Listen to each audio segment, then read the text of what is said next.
Bismillahirrahmanirrahim. Assalamualaikum warahmatullahi wabarakatuh. Selamat datang di kelas Ramadan Pak Fajar. Ya, kita lanjut pembahasan ya. Kita masuk ke episode ke-7 ya. Oke, kemarin kita udah membahas tentang eh, rukun-rukun puasa, terus apa saja yang membatalkan puasa ya. Terus kita juga membahas diharamkannya untuk berdusta, gibah, namimah ya, atau adu domba. Gibah ngomongin orang lain, memandang wanita yang tidak seharusnya dipandang ya, mendengarkan musik. Nah, itu hal-hal yang harus dihindari ya. Kemarin udah dijelaskan. Silakan kalau kalian masih kurang paham diulangi lagi videonya, atau kalian boleh cari referensi lain dari berbagai macam sumber yang kalian inginkan tentunya ya. Sekarang kita akan membahas eh, tentang sholat duha ya. Kan ini masih ruang lingkupnya adalah pembahasan kegiatan di waktu pagi ya. Di waktu pagi kita ketika sudah subuh, sudah sholat syuruk atau sholat duha di awal waktu ya, ketika terbit fajar lalu ditambah 15 menit, itu namanya sholat syuruk, atau sama juga dengan sholat duha di awal waktu, namanya syuruk gitu ya. Yang pahalanya itu kalau syaratnya terpenuhi seperti haji dan umroh, sempurna sempurna sempurna, masya Allah ya. Nah, kita sudah melakukan itu di pagi hari. Apa yang harus kita lakukan? Kemarin kita udah membahas sedikit, yaitu kita menahan segala hal yang membatalkan puasa dan melakukan rukun puasa ya. Sudah kita bahas. Sekarang kegiatan selanjutnya adalah melakukan sholat sunnah duha. Sholat duha ya, minimal 2 rakaat, maksimalnya tidak dibatasi. Waktu sholat duha dimulai dari setelah matahari meninggi, waktu syuruk itu ya. Waktu syuruk itu adalah waktu awal sholat duha, atau 15 menit setelah matahari terbit. Dan batas akhirnya adalah mendekati waktu zawal. Waktu zawal itu apa? Waktu zawal itu adalah 15 menit sebelum sholat zuhur ya. Nah, jadi itulah waktu untuk melakukan sholat duha. Waktu duha dapat dibagi menjadi 3, yaitu awal waktu setelah matahari terbit dan meninggi sehingga setinggi tombak. Dalilnya adalah hadis dari Amr bin Abbas radhiyallahu anhu bahwa Nabi Shallallahu alaihi wasallam bersabda, yang artinya kerjakan sholat subuh kemudian tinggalkan sholat hingga matahari terbit ya. Jadi habis sholat subuh itu nggak ada sholat sunnah ya.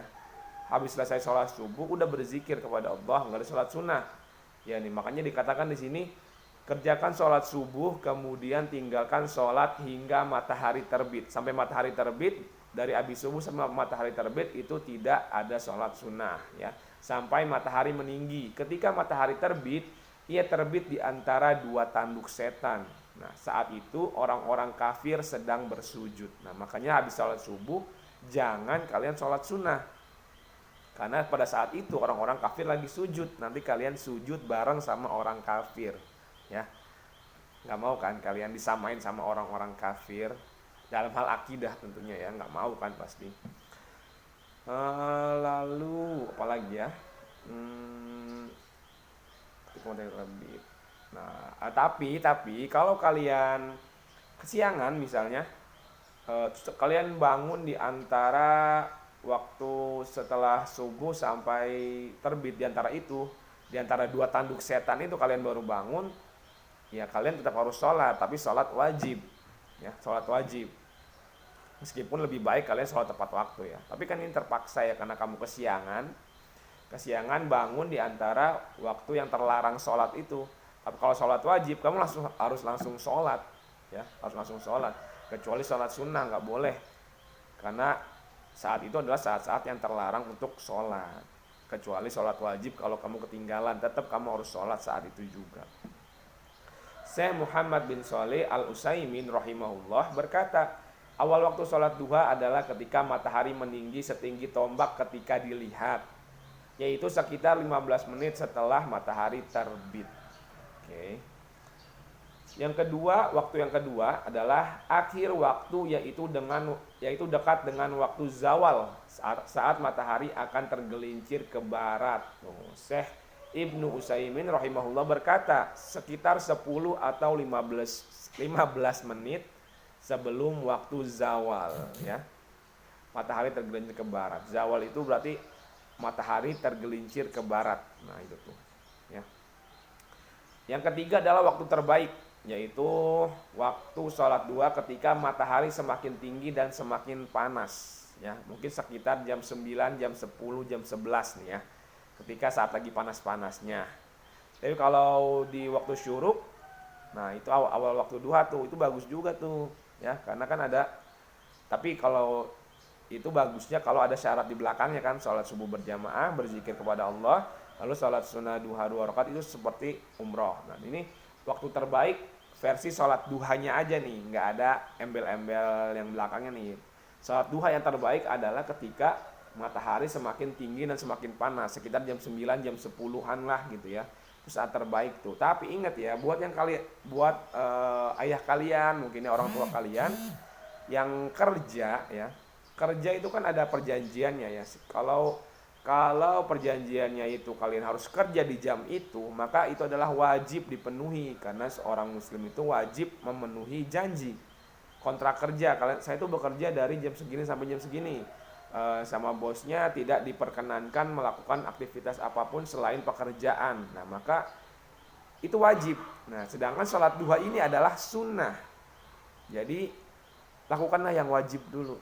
Yang wajib kelarin deh. Yang sunnah harus dikalahkan untuk yang wajib. Kecuali kalian punya waktu luang atau bos orang tua kalian gitu, bosnya mengizinkan untuk melakukan sholat duha atau ibadah sunnah lainnya. Tapi kalau nggak diizinkan sama perusahaan, sama bos, ya sebaiknya tidak melakukan ibadah kegiatan lain. Dan itu tetap insya Allah mencari rezeki di jalan Allah, itu pahalanya juga besar insya Allah ya. Jadi jangan merasa kecil hati buat yang kerja, buat orang tua kalian bisa sampaikan kepada mereka bahwa jangan berkecil hati ketika orang tua kalian tuh sedang bekerja dan tidak bisa mendapatkan waktu sholat duha, karena ini adalah sunnah ya. Sedangkan bekerja adalah wajib untuk memenuhi kebutuhan diri dan keluarga, tentunya dengan pekerjaan yang halal itu wajib kan. Nah maka lebih diutamakan melakukan hal yang wajib dulu daripada yang sunnah. Jangan sampai ngebela-belain yang sunnah. Ini sholat duha kan sunnah, meskipun keutamaannya sangat besar, tapi dia sunnah. Ngebela-belain yang sunnah sampai melalaikan yang wajib, itu nggak bener juga kan. Kan udah pernah kita sampaikan, kaidah sunnah itu menjadi pahala ketika hal-hal wajibnya beres ya. Kalau wajibnya nggak beres, ntar jadi masalah. Oke, ini pendapat mazhab jumhur, yaitu jadi 3 waktu ini, awal waktu, akhir waktu, dan waktu terbaik ini adalah pendapat dari jumhur ulama, dari mazhab Hanafiyah, Syafi'iyah, dan Hambali. Dalilnya adalah dari Zaid bin Arqam melihat sekelompok orang melaksanakan sholat duha. Lantas ia mengatakan, mereka mungkin tidak mengetahui bahwa selain waktu yang mereka kerjakan saat ini ada yang lebih utama. Rasulullah Shallallahu Alaihi Wasallam bersabda, waktu terbaik sholat awabin atau sholat duha, nama lain dari sholat duha adalah sholat awabin, yaitu ketika anak unta merasa terik matahari, artinya ketika kondisi panas di akhir waktu. Nah ketika kondisinya udah mulai, matahari udah mulai meninggi, udah mulai panas nih. Kalau kita di luar tuh udah mulai panas, kerasa gitu sama. Kalau pagi-pagi kan masih dingin gitu kan, ada matahari cuma ya masih lebih dominan dinginnya lah gitu kan. Tapi kalau udah mulai panas, jam 9, jam 10 tuh udah mulai panas tuh, kita kalau berjemur udah keringetan tuh. Nah itu waktu terbaik sholat duha tuh. Jadi si Zaid bin Arqam ini rahimahullah, dia melihat ada orang melakukan sholat duha, tapi waktunya itu bukan di waktu terbaik gitu waktunya. Lalu dia komen nih, kata dia, mungkin mereka nggak tahu kali ya, ada waktu yang lebih baik daripada saat ini nih. Entar nih jam 9, jam 10, kalau bahasa kita mungkin gitu ya, entar jam 9, 10 kan waktu terbaik. Terus Rasulullah berkata, menanggapi dari perkataan Zaid bin Arqam ini, kata Rasulullah, sholat awabin yaitu ketika anak unta merasakan terik matahari, yaitu waktu terbaik sholat duha adalah ketika anak unta merasakan panasnya matahari, yaitu jam 9, jam 10-an mungkin ya.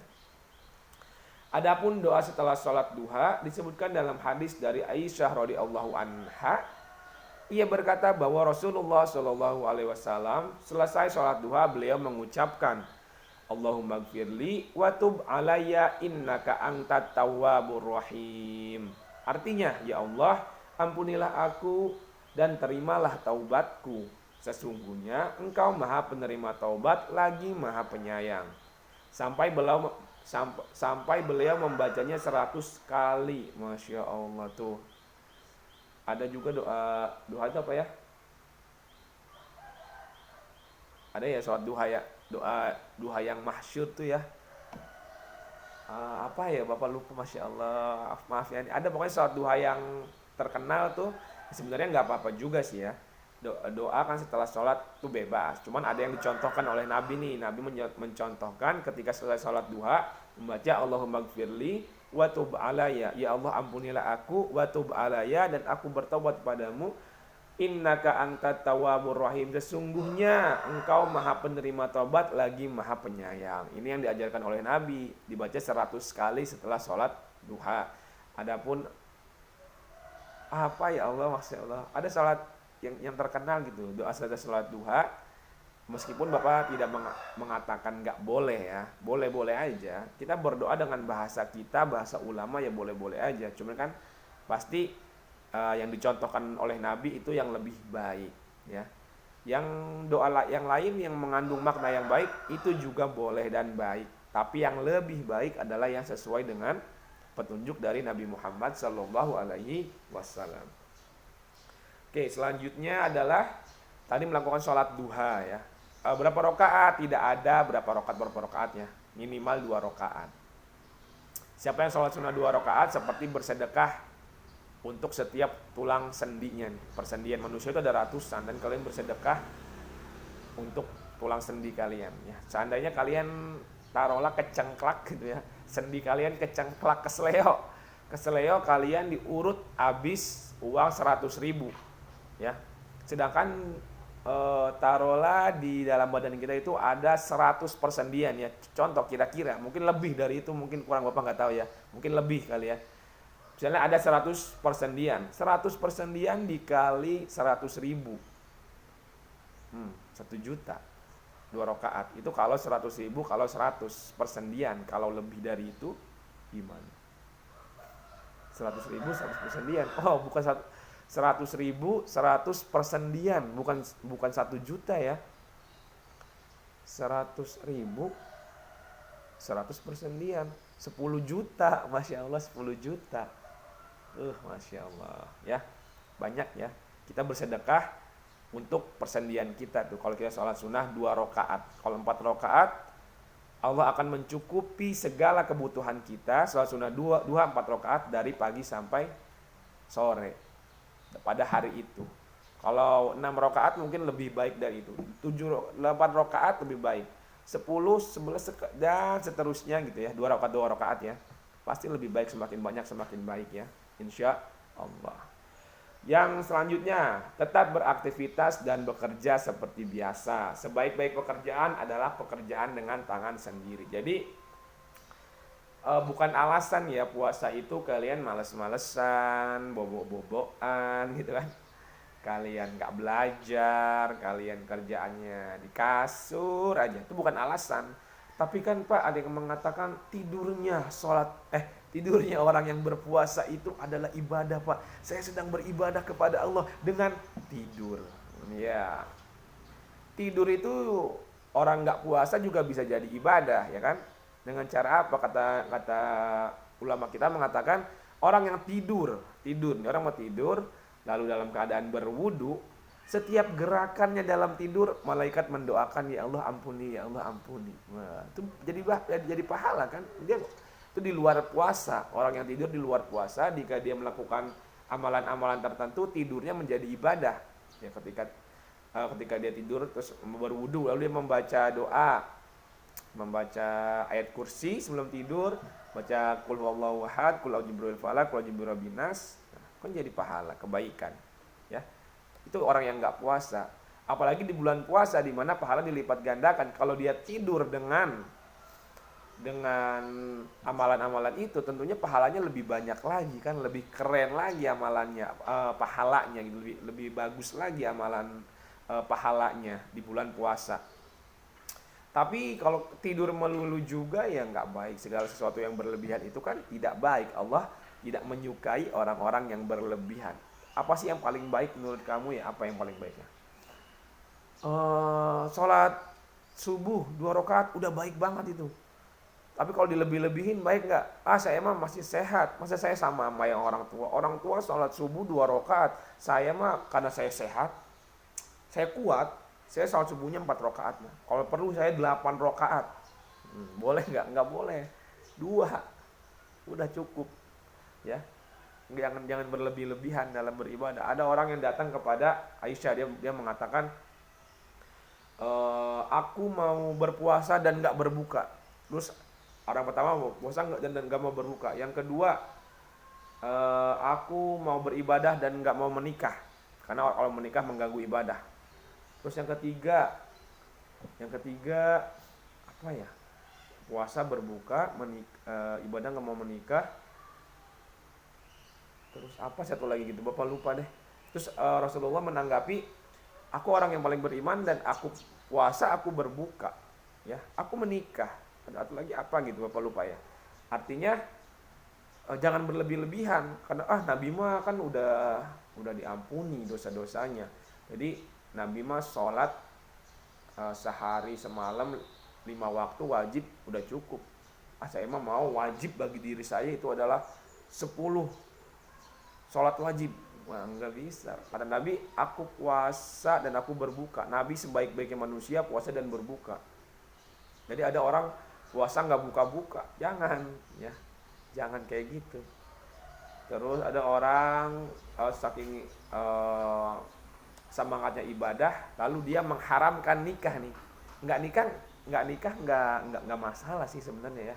Banyak ulama kita yang meninggal dunia dan belum menikah, ada banyak ya yang dan mungkin tetangga-tetangga kita, orang-orang yang kita kenal juga banyak yang belum menikah sampai mereka meninggal. Tapi itu bukan menjadi suatu dosa. Tapi yang menjadi dosa adalah ketika mengharamkan, aku nggak mau menikah pokoknya. Kenapa? Aku nggak mau nikah. Sedangkan Rasulullah menikah, orang terbaik, manusia terbaik menikah kan.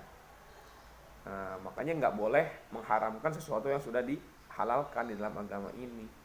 Tapi kalau belum sempat nikah atau nggak keburu nikah gitu ya, sudah meninggal dunia ya nggak jadi dosa juga. Cuma jangan mengharamkan pernikahan gitu ya.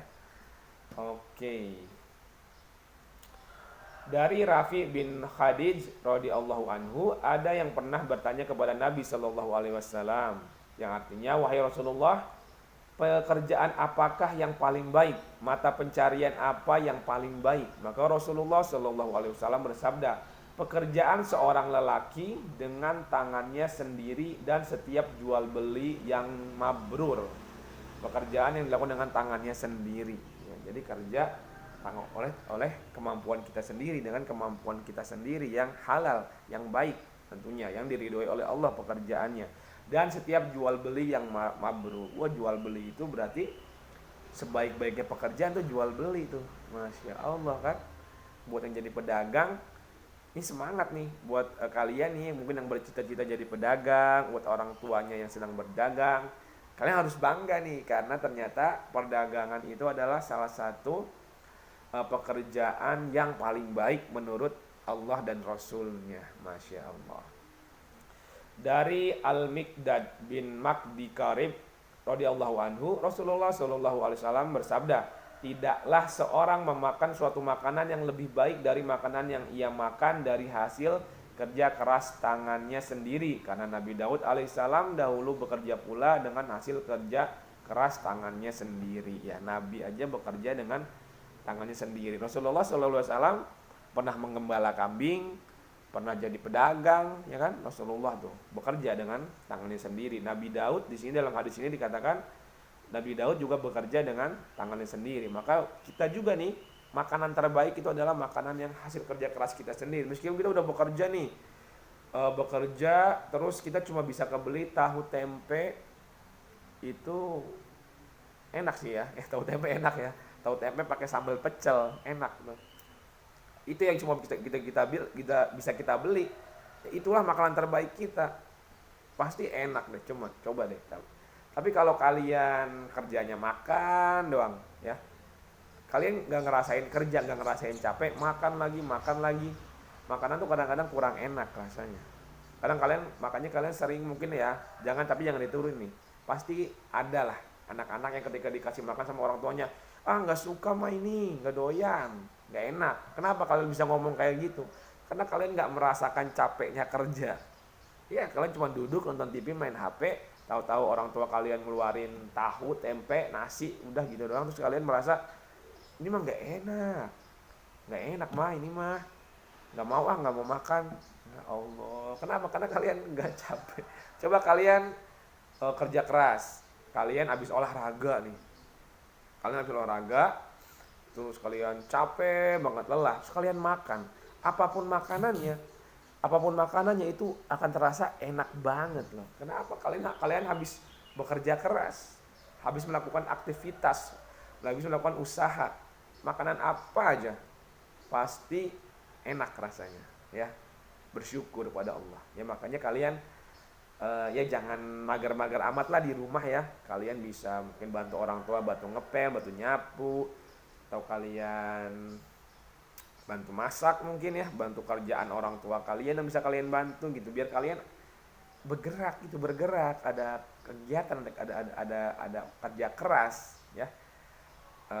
Inamal al usri yusro, sesungguhnya setelah kesusahan itu ada kemudahan ya. Setelah yang susah-susah, setelah yang capek-capek ada yang enak-enak.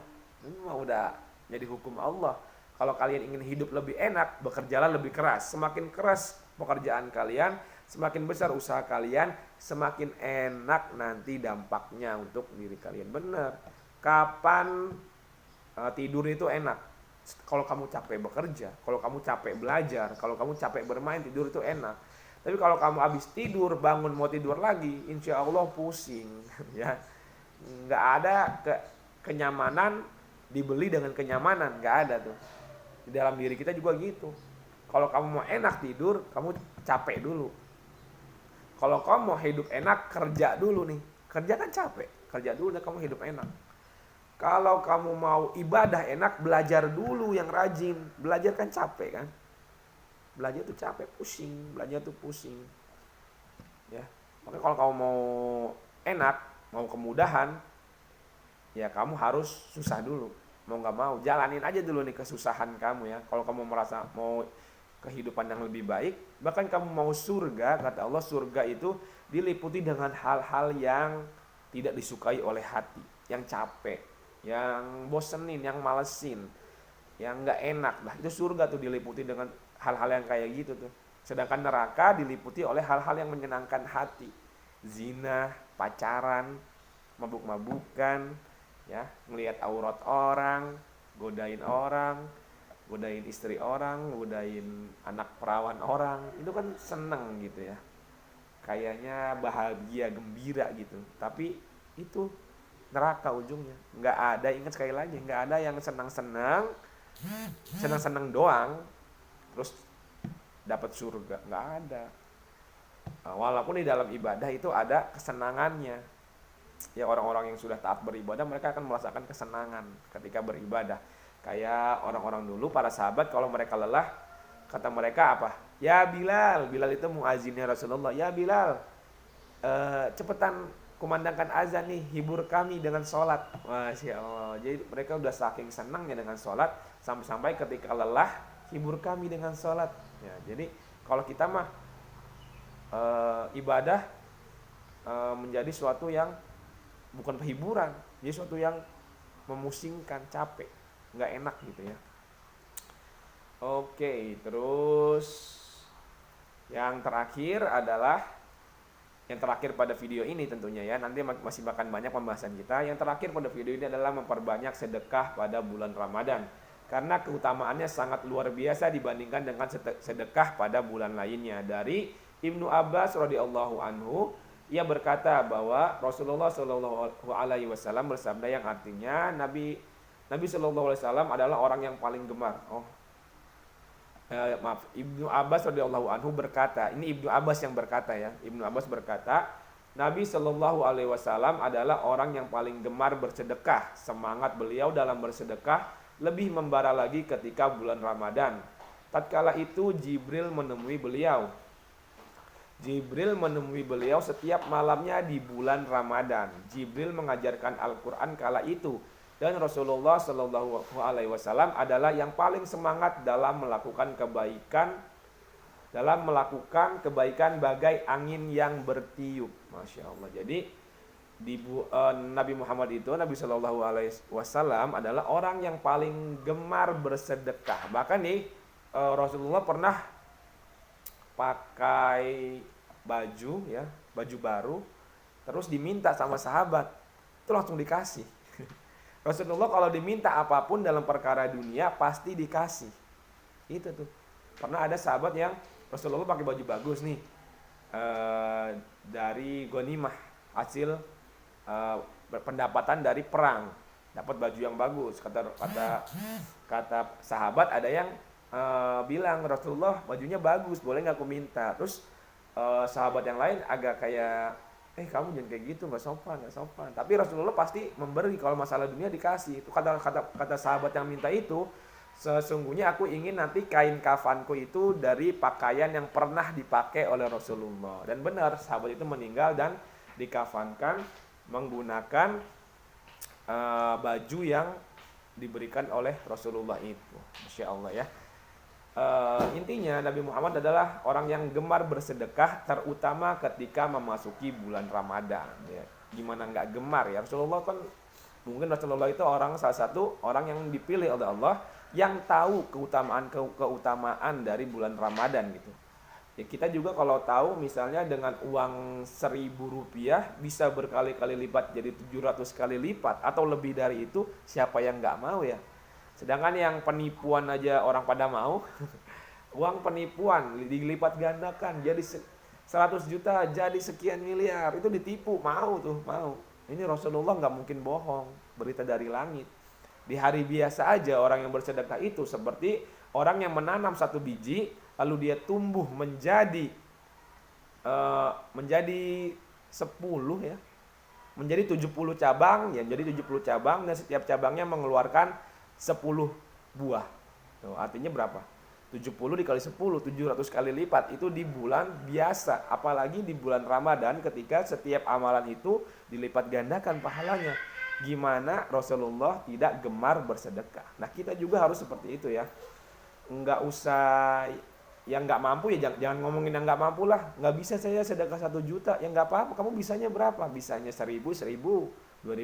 Semoga dengan yang kecil itu Allah mudahkan kita untuk bisa bersedekah yang lebih besar di waktu-waktu yang akan datang ya. Lalu di bulan Ramadan ini juga informasi dari hadis ini bahwa Rasulullah itu setiap malam belajar sama Jibril, belajar Al-Quran. Masya Allah. Jadi kita juga harus mengikuti nih semangatnya Rasulullah.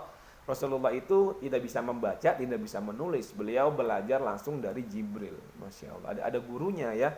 Nah ini juga pelajaran buat kita, kalau mau belajar harus ada gurunya. Jangan belajar sendiri, nanti salah penerapannya, salah pemahamannya, jadi keliru pemahamannya gitu ya. Makanya Rasulullah aja ketika belajar ada gurunya yaitu Jibril. Masya Allah, Jibril gurunya Rasulullah nih, Jibril. Nah kita ikuti semangatnya Rasulullah nih. Jadi kita di bulan Ramadan ini ayo kita berakrab dengan yang namanya Al-Quran ya. Kita baca Al-Quran. Jangan kalahlah sama baca WhatsApp gitu ya. Setiap hari baca WhatsApp, baca Quran kalau inget doang ya kan. Ada nggak yang kayak gitu? Ada sih. Mungkin Bapak juga termasuk ya. Astagfirullahaladzim. Oke. Intinya di bulan Ramadan ini Rasulullah gemar untuk bersedekah dan rajin membaca Al-Quran ya. Jadi buat kalian nih murid-murid Bapak semuanya, ikutilah ini semangatnya Rasulullah, jejaknya Rasulullah untuk bersedekah dan membaca Al-Quran di bulan ini. Oke, sekian dulu kelas Ramadan hari ini. Nah, kita akan lanjutkan di hari-hari berikutnya insya Allah jika Allah mudahkan. Kita akhiri pembelajaran hari ini dengan pembacaan doa kafaratul majelis. Subhanakallahumma wa bihamdik asyhadu an la ilaha illa anta astaghfiruka wa atubu ilaik. Assalamualaikum warahmatullahi wabarakatuh.